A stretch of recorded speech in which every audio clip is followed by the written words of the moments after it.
What if I told you that 90% of all doctor's visits are typically linked to a stress related condition? That's right. Actually, most of us don't realize just how much stress silently damages our bodies every single day. And that study was according to the American Institute of Stress.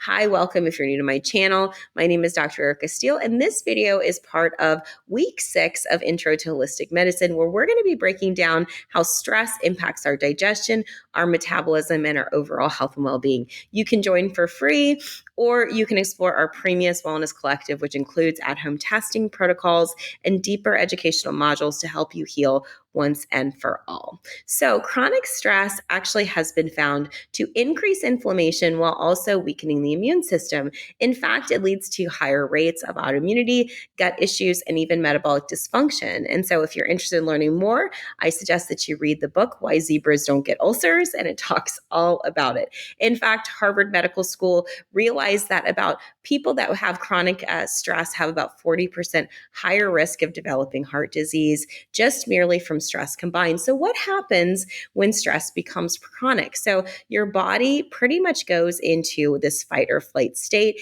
and often stays in that fight or flight mode, meaning that the cortisol and the adrenaline is constantly elevated. And we know if you have constantly elevated cortisol, elevated adrenal glands, or adrenaline rather, you're not going to necessarily sleep well. Your digestion is going to be disrupted. Your metabolism is going to be slowed. And eventually your immune system is going to be weakened. And so what do we do? How can we address sympathetic and parasympathetic state? Remember, our sympathetic is our fight or flight. That's when our body is actually preparing for crisis. And our parasympathetic state is more of our rest and digest and heal. And this is really where true health and healing happens. And so when you're stressed, your body will crave sugar, caffeine, processed foods, really that quick energy because it's trying to recover quickly. And cortisol pretty much dysregulates your blood sugar, leading to many blood sugar crashes, fatigue, and weight gain. So again, what do we do, right?